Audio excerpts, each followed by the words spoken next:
Oi, gente, tudo bom? Feliz Natal, né? Hoje não é dia oficial de vídeo aqui no Tá Valendo, mas eu resolvi vir, na verdade foi só um pretexto aí pra eu vir aqui conversar com vocês e poder desejar um Feliz Natal pra todo mundo, afinal de contas é um dia especial, né? Então, pra hoje eu escolhi pra gente conversar sobre Um Cântico de Natal do Charles Dickens, esse livro lindo que eu tenho aqui. O livro, o objeto também, esse aqui, é muito bonito. É um dos mais bonitos que eu tenho na minha estante. Dá só uma olhada nessa capa. Olha como é bonita. E ele tem uma diagramação assim também, toda especial, olha isso. Sabe aquela cara assim de livro antigo, de livro clássico?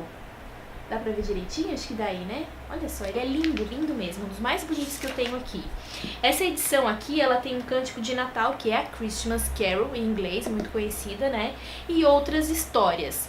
A que eu quero conversar com vocês é sobre essa aqui mesmo, Um Cântico de Natal. E essa é a mais conhecida do Charles Dickens. E aqui na introdução desse livro, nessa edição que eu tenho, diz o seguinte: Um Cântico de Natal é a mais conhecida entre as 22 histórias de Natal escritas por Dickens. Na verdade, Um Cântico de Natal é a ficção de Natal mais lida de todos os tempos. Então, como ainda não falamos sobre ela aqui no canal, né? Vamos falar sobre ela então nesse Natal. Bom, essa história aqui, Um Cântico de Natal, foi publicada em 1843 e essa história se passa em Londres. E o nosso personagem principal aqui é o seguinte, é um homem chamado Ebenezer Scrooge. E esse Scrooge, gente, pensa numa pessoa ruim. O homem é mau, é cruel, insensível. Ele é mesquinho, mão de vaca, ganancioso, sabe? Apegado ao dinheiro, às coisas materiais. E aquele tipo de pessoa, assim, que vai passando na rua e as pessoas vão atravessando de calçada, assim. Porque ele é famoso pela ruindade dele. E tem uma definição muito legal aqui no livro que eu gostei muito. Que eu acho que descreve exatamente como a gente imagina que é o Scrooge. Olha só. Levava ele sua baixa temperatura por toda parte, congelava o escritório nos dias mais quentes do verão e não o descongelava nem por um só grau no Natal. E essa história está se passando na época pior pro Scrooge, porque ele odeia Natal, ele detesta, ele não deseja Feliz Natal, nesse dia ele não deseja nem boa noite, porque ele acha que é tudo uma grande bobagem. Ele recebe a visita do sobrinho Fred, que disse o seguinte: tio, vamos lá jantar com a gente, ceia de Natal, com a minha esposa, minha família, meus amigos. Que nada, o Scrooge não amolece, não derrete por nada. Não quer nem saber dessa história, vai embora daqui. Tudo bem, o sobrinho insistiu mais uma vez, mas não conseguiu. Ele também recebe a visita de dois homens que estão arrecadando doações para entidades carentes, pessoas necessitadas nessa época do ano, para fazer doações, né, para essas pessoas, e aí passam na empresa do Scrooge: ah, pode ajudar, tal, tal. Não tenho nada a ver com isso, não é da minha conta, não vou gastar meu dinheiro com isso. E ele é tão cruel que ele chega ao ponto de dizer que acha que as pessoas mais necessitadas deveriam todas morrer, para não incomodar mais ninguém, sabe? Ele é da pior espécie. E o Scrooge, ele é um empresário. Ele tem um único funcionário.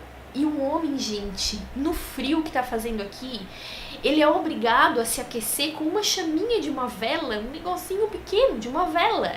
Porque ele não pode acender a lareira, porque, claro, vai gastar lenha e o Scrooge não quer.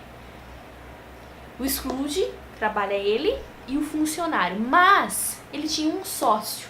O sócio se chamava Marley, só que esse sócio morreu 7 anos atrás. Desde então ele toca a empresa sozinho, sem o Marley. E é dessa forma que o Scrooge vai tocando a vida. Na véspera de Natal, fecha a empresa, tá voltando pra casa. Ele já mora num lugar muito sombrio também, ruas escuras, geladas, aquela coisa toda que caminha junto com ele, né? Tá chegando em casa. Quando ele chega no portão, ele vê um vulto, um rosto de um fantasma. E aí, gente, ele reconhece esse rosto. É do Marley, o sócio que eu falei, que morreu 7 anos atrás. O fantasma do cara ali no portão dele. Ele fica apavorado. O fantasma some de repente. Ele entra em casa já desconfiado. Peraí, viu um fantasma? O cara já morreu? Como assim? Beleza, ele procura em cada cômodo e tal, não vê, daqui a pouco, puf, aparece esse fantasma de novo. E agora de corpo inteiro. E esse Marley, gente, ele tá todo arrebentado, todo machucado.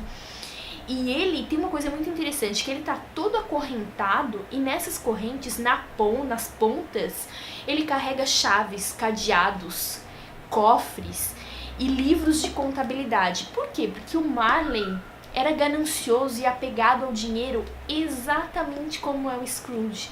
Ele era uma pessoa muito ruim, muito cruel e insensível da mesma forma.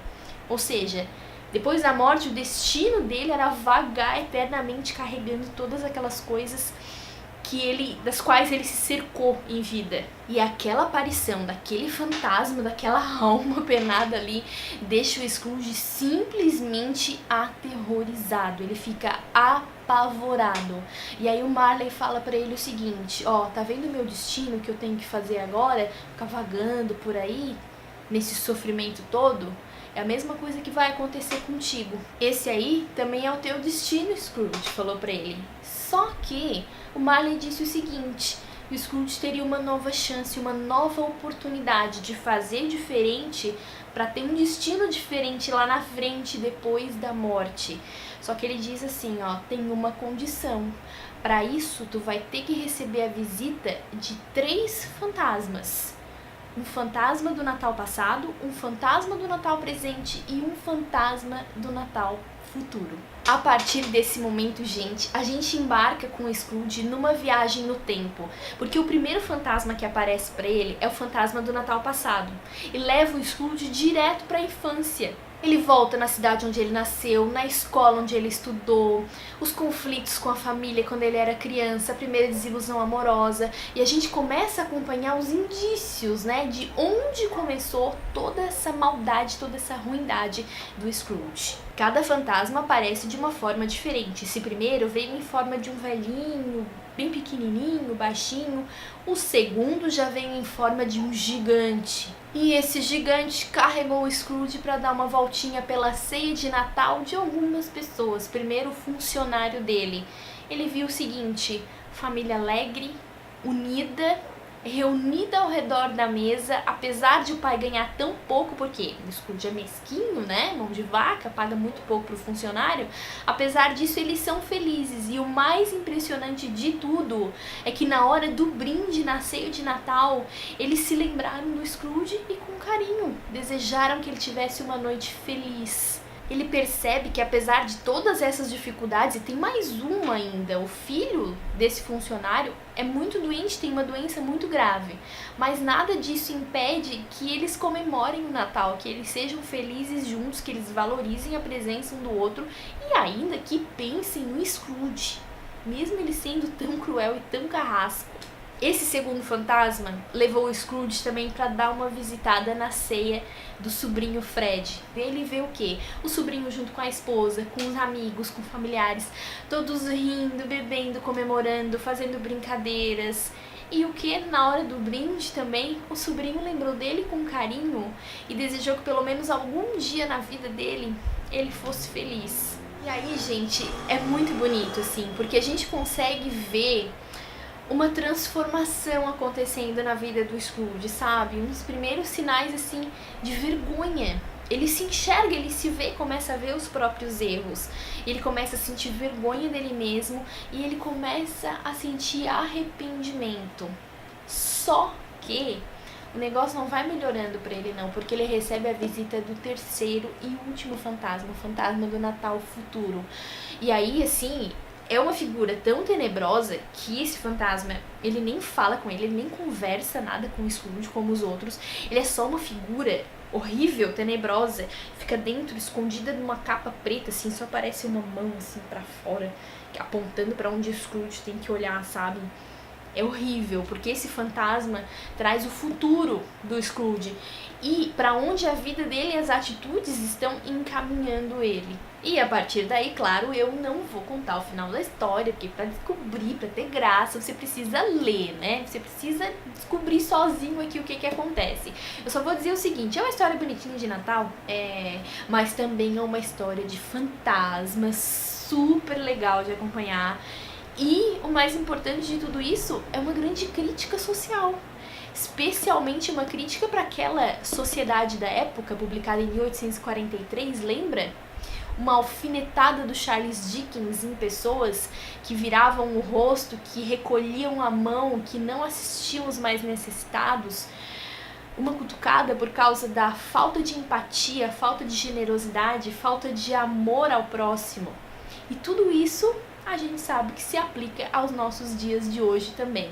E por que eu resolvi trazer essa historinha? Porque ela mexe muito com a gente. A gente pode não ser aquele ser humano horrível que é o Scrooge aqui dessa história, mas o que eu entendi foi o seguinte: que a gente não chegue ao ponto de levar um susto para mudar onde a gente precisa melhorar, sabe?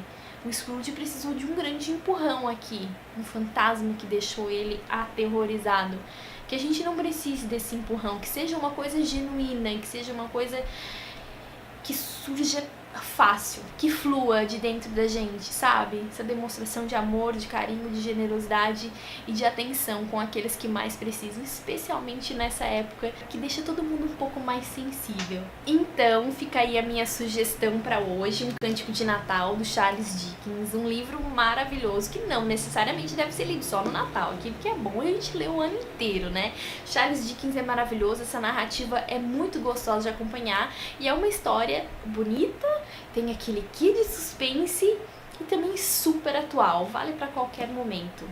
Então, como eu falei, foi um pretexto, né, pra gente conversar e para que eu pudesse desejar um Feliz Natal para todos vocês nesse dia especial. Eu desejo que vocês passem juntos dos familiares, das pessoas que vocês amam e que aproveitem muito. E é isso. Um beijo, um Feliz Natal para todo mundo. Até mais.